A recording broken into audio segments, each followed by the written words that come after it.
Thank you so much for joining us on our news desk on QTV. In our headlines, the Food Reserve Agency says millers are benefiting from its subsidized maize are expected to sell a 25 kg bag of breakfast mealie meal at not more than 160 kwacha in Lusaka and 170 on the Copperbelt. Israeli ambassador to Zambia, Ofra Fari, who was last Friday robbed of valuables in Lusaka, has described Zambia as a very safe and peaceful place. Police in Lusaka have arrested a PF presidential aspirant Chishimba Kambwili for unlawful assembly. And now the news in detail. The Food Reserve Agency and millers have agreed to reduce the maximum price of breakfast maize meal from 205 kwacha to 160 kwacha per 25 kg bag in Lusaka and 170 kwacha on the Copperbelt. And the FRA says it has so far offered 152,330 metric tons of maize to various millers countrywide of the 250,000 metric tons government has authorized for release in a bid to reduce the price of mealie meal on the market.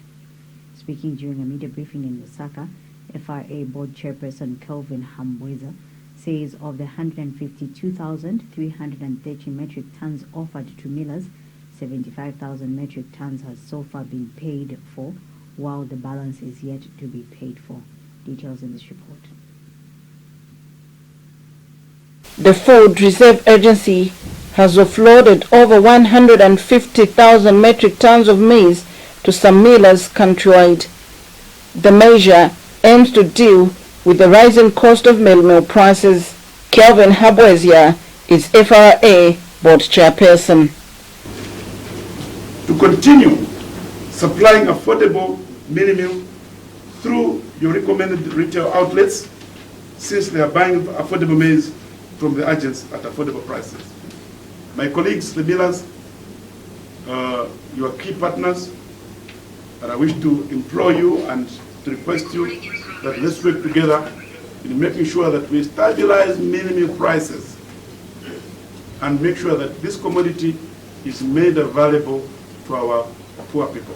It's very important. The country has adequate maize.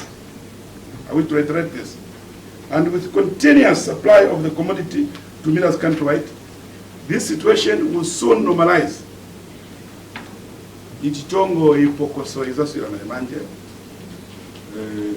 Because this crisis to a large extent is perceived. So the situation will soon normalize. Let's avoid panic buying. I know of a family somewhere that I visited over the weekend. I found 10 bags of minimum in their home and asked them why. I know. Can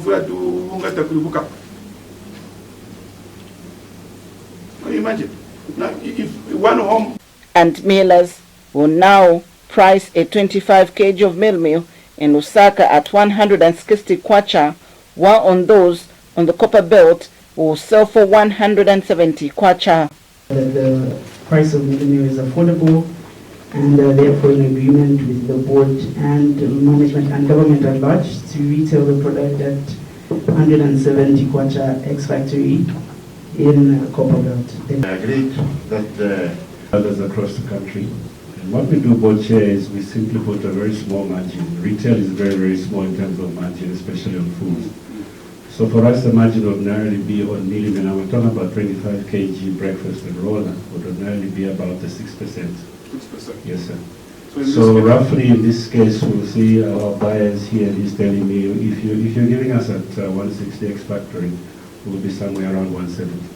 Of supply of maize at the price of maize meal in Lusaka ex-factory Simba Milling will be at 160 kwacha per 25 kg. And Mr. Habwezia says the agency has so far sold maize to 33 districts under the rule of vulnerable communities to ensure household food security. To a total of the 3 districts spread, we have sold maize so far, the 3 districts spread in central, eastern, Muchinga, northern, southern, and western provinces. And this figure keeps increasing. Please note that community sales is an alternative and direct program that provides cheaper and affordable maize for milling into mini meal in order to ensure household food security in vulnerable rural areas. Israel's ambassador to Zambia, Ofra Fari, has been mugged in Lusaka, with the robbers getting away with her bag, which contained a diplomatic passport, a cell phone, some cash, credit, among other items. Police Deputy Spokesperson Danny Male says the incident occurred on Friday, February 3rd, around 22:30 hours, when the diplomat was walking from an eating place behind Manda Hill Shopping Mall in the company of her colleague. Mr. Male says the diplomat was attacked by unknown people who were driving a white vehicle. He narrates that during the attack, the non-resident Israeli ambassador to Zambia was pushed to the ground and sustained general body pains. And the news of the Israeli diplomat's attack has received wide publicity in the Israeli media. The Times of Israel quotes Israel's foreign minister Eli Cohen as saying the attack on the ambassador Fari is an example of the kind of dangers that diplomatic staff face. Mr. Cohen says more than once Israeli ambassadors around the world have put themselves and their families at risk in order to serve the country. On her part, Ambassador Fari appeared to downplay the attack, stating that thought it is the kind of incident that can happen anywhere in the country. Zambia is a very safe and peaceful and friendly place, according to the Israeli ambassador. Foreign Ministry Stanley Kakubo called Ambassador Fari to offer his support. Fari is a roving ambassador who lives in Israel and makes diplomatic visits to the countries she serves. She is also the ambassador to Zimbabwe and Botswana. Police have charged and arrested a PF member of the Central Committee, Chichimba Kambwili, for the offense of unlawful assembly contrary to Section 74, read together with Section 75 of the Penal Code, Chapter 87 of the Laws of Zambia. Confirming the development, Police Deputy Spokesperson Danny Mwale says Mr. Kambwili, 54, of Woodlands area in Lusaka, has been jointly charged with Charles Kakula, who is already in police custody facing the same offense. Mr. Mwale says it is alleged that the two, whilst acting together with other unknown persons, did unlawfully assemble, causing other persons to reasonably fear for the breach of public peace. He says this occurred on January 26, 2023, between 8 hours and 12 hours in Lusaka. Mr. Mwale states that the duo is detained in police custody awaiting court appearance. Meanwhile, police in Mongo have thwarted a ploy and arrested 12 suspects who attempted to sell a 12-year-old albino male student of Sefula Combined School for the Blind. Mr. Mwale says police recovered some medicine which were labeled as diapsam, which after interrogations it was heard from the suspects that the medicine was intended to be given to the victim once he was captured. He adds that police also recovered 12 cellular phones which were used for communication by the suspects. Mr. Mwale says investigations revealed that a plot to traffic named Albino, who is a learner at Sefula Combined School for the Blind in Mongo district of Western Province, started in October 2022, and a picture of the victim was sent to the purported buyers in Lusaka. He says those arrested include 4 teachers, including a school matron aged 53, a nurse aged 33, a taxi driver, and 2 men who worked in a barber shop in Sefula, Mongo district. The suspects were all picked on February 4th, 2022, between 01 and 04 hours in Sefula, Mongo district. The Christian Churches Monitoring Group, CCMG, has demanded the immediate release of a comprehensive roadmap that will lead to the constitutional reforms in the country. CCMG chairperson Bishop Andrew Mwenda has told journalists at a joint media briefing of civil society organizations that failure by government to come up with the roadmap on the legal and constitutional reforms is denying the people of Zambia the right to have a better constitution. Bishop Mwenda further regrets that lack of commitment on the part of government in the electoral process, which he says is a major source of concern and worry for various stakeholders. Here's a report. A consortium of civil society organizations says government's move to replace the Public Order Act with the Public Gatherings Bill is a positive step towards enhancing the country's democracy. Consortium chairperson Andrew Mwenda says this is because the Public Gatherings Bill underwent various consultations with different stakeholders. Bishop Mwenda says the CSOs are hopeful that the final product of the bill will reflect the will and aspirations of the Zambian people. He was speaking at a media briefing in Lusaka today. The undersigned organizations wish to pay tribute to government for not only listening to the advocacy by CSOs and citizens to create an enabling environment regarding effective participation and respect of human rights by taking practical steps to reform some draconian laws. In addition, the ruling party appears to be trying to adhere to its campaign promises. The process of repealing and replacing the Public Order Act cannot be overemphasized. The Public Gathering Bill, meant to replace the Public Order Act, which underwent various consultations, is a positive step for our democracy. While we commend the government for this gesture, we hope that the final product reflects or will reflect the aspirations of the Zambian people, not the political party. Bishop Mwenda says the Electoral Commission of Zambia should consider addressing all barriers that continue to hinder political participation of marginalized groups. Despite the huge resources and human effort that have been spent in the promotion of an inclusive governance system in Zambia, it is still the same old story for youth and persons with disabilities who desire to participate in the governance of our great nation. They continue to face huge barriers in their individual and collective desires to meaningfully participate in our political dispensation. Major barriers include negative attitudes, limited financial capacity, inaccessible physical environments, and the poor support from political stakeholders and citizens. Over the years, a lot has been said and done to try and change this detrimental narrative, but little has been achieved thus far.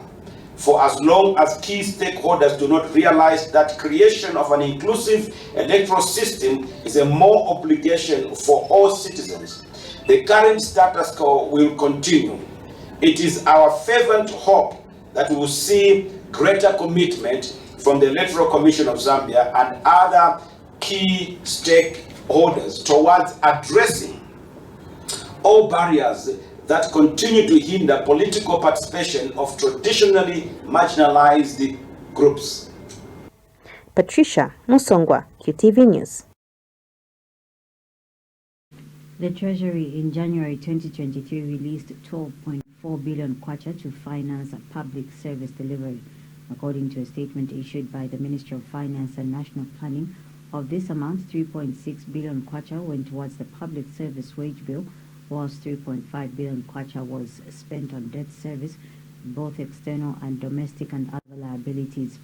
Releases to transfers, subsidies, and social benefits amounted to 2.4 billion kwacha, with notable expenditures being 635.6 million kwacha for the Public Service Pension Fund, PSPF, financing gap and grant aimed at sustaining the payment of pension dues to retired public service workers, 427.7 million kwacha, for grants to schools to support the free education policy, 342.1 million kwacha, for operations of public hospitals and other grants aimed at aided institutions, 217.9 million kwacha, for the secondary and skills development bursaries component under CDF for pupils from disadvantaged backgrounds. 209.9 million went towards the social cash transfer program, 11.1 million kwacha for operations of public universities, 111.6 million kwacha for the local government equalization fund to support operations of local council, and 100 million kwacha for the local authorities superannuation fund LASIF to help pay dues to retired local authorities workers. The Treasury further released 2.4 billion kwacha for implementation of various government programs and general operations. Notable expenditure of this amount is 4 million kwacha for the land tiling project aimed at ensuring that citizens are empowered to officially tiled land, 436.7 million kwacha for the procurement of drugs, medical supplies and equipment, and 1.8 billion kwacha for general operations of government ministries, provinces and agencies. The Treasury also released a sum of 524.9 million kwacha towards capital projects, of which 303.6 million kwacha was spent on road infrastructure, while the balance of 221.2 million kwacha went towards water, education and health infrastructure projects. Opposition Socialist Party leader Fred Membe has described that ludicrous and ridiculous the arrest and detention of Opposition Patriotic Front member of the Central Committee, Chimba Kambwili, for unlawful assembly. Dr. Membe says the rights to freedom and peaceful assembly and association are, together with the right of freedom of expression, at the core of the democratic and open society, which are clearly stated in most human rights instruments, including the United Nations Declaration on Human Rights. In a statement, Dr. Membe says the ruling UPND, who claim to be liberal Democrats, are further diminishing the enjoyment of these fundamental rights to freedom of peaceful assembly and association, and are increasingly becoming more and more repressive, increasing restrictions on these rights, and in doing so are violating international human rights standards. The Socialist Party leader has since demanded the immediate release of Mr. Kambwili and his co-accused. What type of liberal democrats are these? Are these the democratic credentials the United States is exalting and honoring them for? Or is it their anti-China, anti-Russia stance, the allowing of an AFRICOM office in Zambia they are exalting and rewarding them for? And in doing so, they are violating international human rights standards. But while all these repressive practices are going on, the United States and its European partners are dead silent. Why? Double standards? Hypocrisy? We demand the immediate release of Mr. Kambwili and his colleagues. The rights to freedom of peaceful assembly and association are, together with the right to freedom of expression, at the core of a democratic and open society.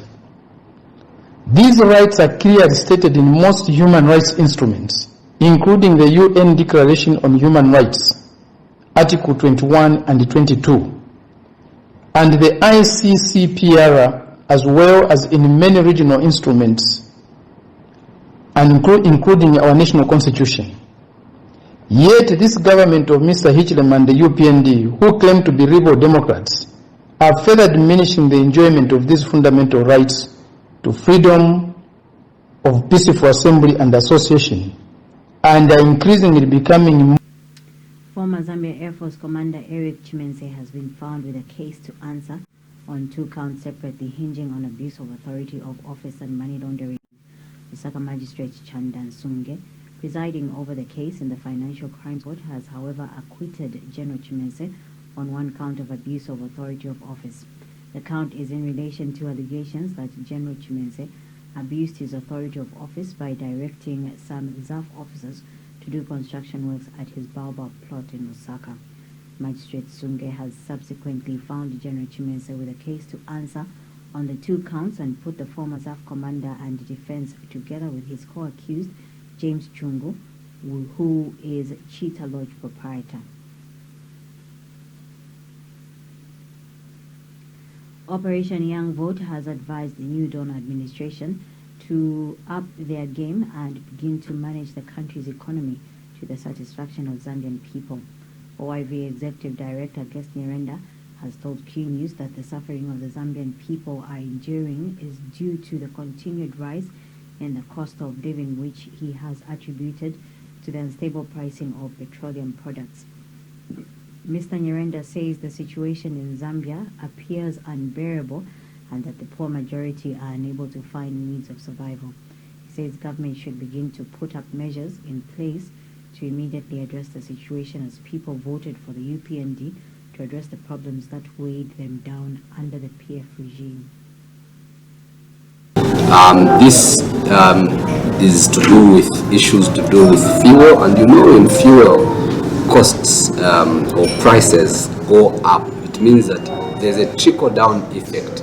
The cost of production goes up, the cost of transport goes up, the cost of every other thing goes up. Then the poor are really the ones that are affected. Yes, we know that those in the upper mwamba, the brackets of the rich, they are able to manage at whatever cost the fuel is and whatever other goods are. But then the poor, who are the majority voters, who are actually the people that decided to change governments, they are the ones that are really facing this particular challenge.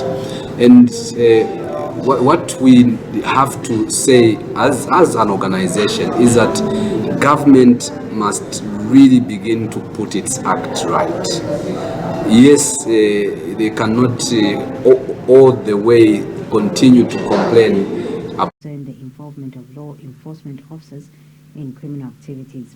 Mr. Mwimbo says such acts are denting the image of the institutions under his ministry, which he says will not be allowed because law enforcement officers are supposed to uphold the rule of law and not the opposite. He adds that it is disappointing that law enforcement officers are being involved in a number of criminal activities, including human trafficking and smuggling. Very soon, we will announce what appropriate actions are being taken. We are taking this matter very seriously. I want to state that it's denting the image of the institutions under my ministry, and will not allow. I would like to warn all those who are involved in this vice about abetting human trafficking, that the law of the country will catch up with them, and the appropriate sanctions will be applied. We are doing something about it. I also want to state that in the process of ensuring that these vices do not be prevalent in the institutions, we have been having meetings with the command of the institutions that are responsible for security in the country. I've had discussions with the officers on the ground in all the areas I've been, advising them to be professional. If they are not professional, we are going to take appropriate measures against them. That we are doing. Social scientist Innocent Kolala says revelations by Opposition Patriotic Front Acting Secretary General Nixon Chilangwa that the Central Committee is waiting for the ongoing consultations with former President Edgar Lungu, who they feel should come back and lead the party, if true, as the worst decision the party will make. Mr. Kolala says this is because the people of Zambia rejected Mr. Lungu, and that bringing him back as the PF flag bearer for the 2026 elections will be a disaster and spell doom for the party. He states that the Patriotic Front should allow the former head of state to rest, adding that there is nothing new that he will bring to the table. The perceived wrangles and leadership crisis in PF, I think, is very, very unfortunate. Where you have about 8 leaders who give themselves that they want to stand. And you tell them to say, come March, they are going to face now the people within their own organization to choose whom they might feel could be their leader.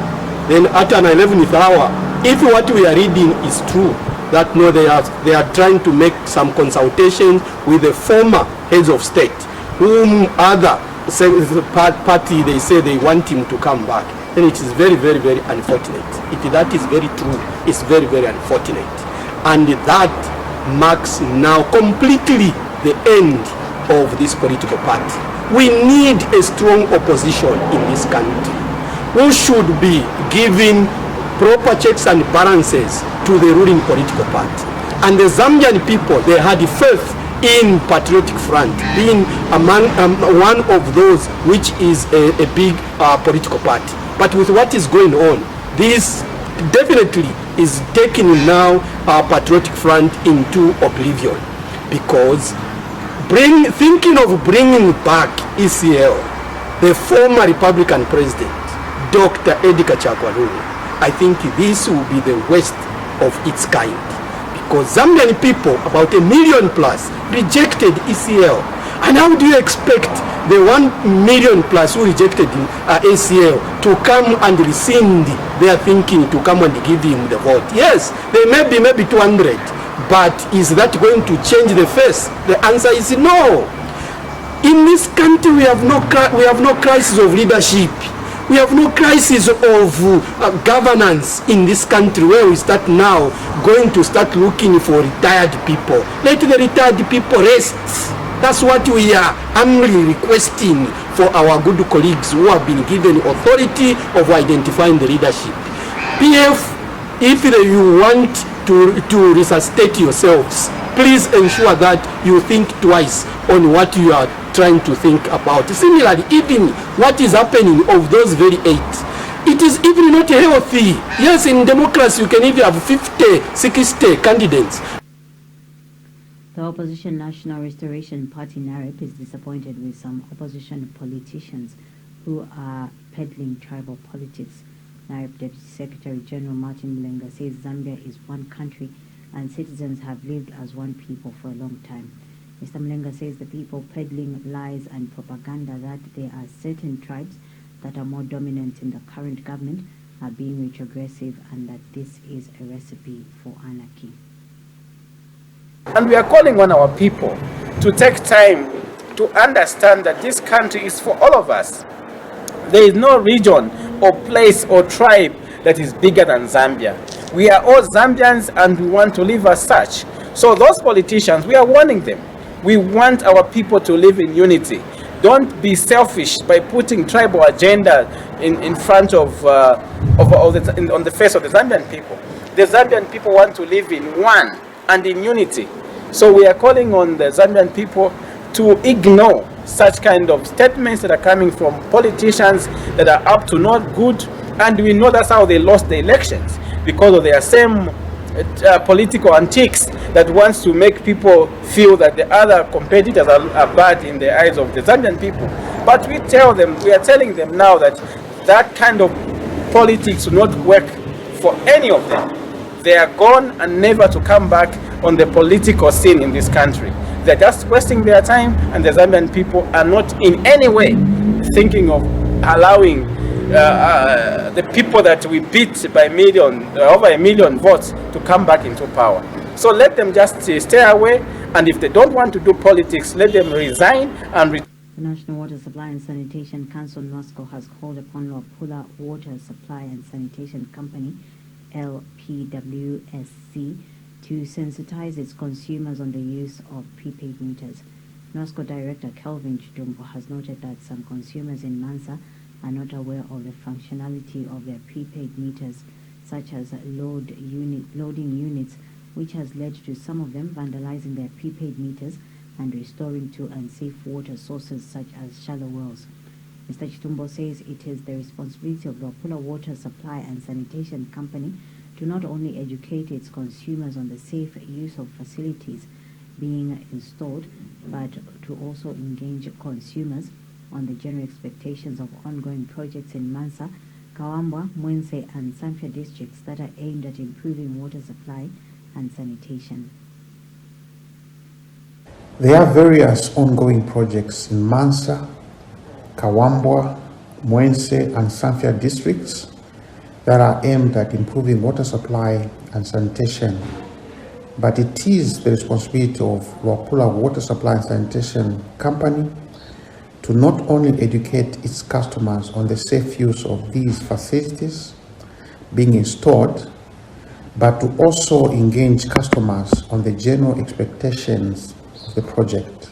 The inspection that was undertaken on Luapula Water Supply and Sanitation Company from the 9th to the 13th of January this year revealed that some customers, particularly in Mansa, had a negative culture of meter theft, vandalism, and bypassing of meters, which needed to be changed. Consumers are urged to take responsibility for their water supply and sanitation infrastructure. The commercial utility firm needs to engage the community and possibly law enforcement agencies in order to curb the rampant water theft in the district. The Lusaka Water and Sewerage Company has attributed the drying up of the Chongwe River, which has affected the supply of water to residents of Chongwe, to climate change. Company Public Relations and Marketing Manager Nshamba Mzungu says the company is also witnessing reduced borehole water levels, which is also affecting the supply of water to customers. He tells QTV News in an interview that Lusaka Water has two sources of water, namely borehole and surface water from Kafue. Experiencing floods, not just this rainy season, but we've been experiencing floods in the last few years. And this speaks to the issue of climate change and its impact on the provision of water and sanitation services. And so what we've seen over the few years is that with climate change, we've experienced drying of rivers. One of the rivers that has always been drying up is the Chongwe River, and that has affected supply of water to the residents of Chongwe. We also have seen the shrinking water levels from boreholes, and obviously there are areas in the city of Lusaka which solely depend on boreholes for water supply. You may be aware that Lusaka Water has got two sources where we abstract water from.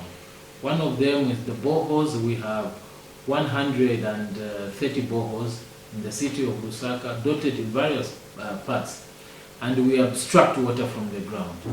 And we also have surface water from Kafue.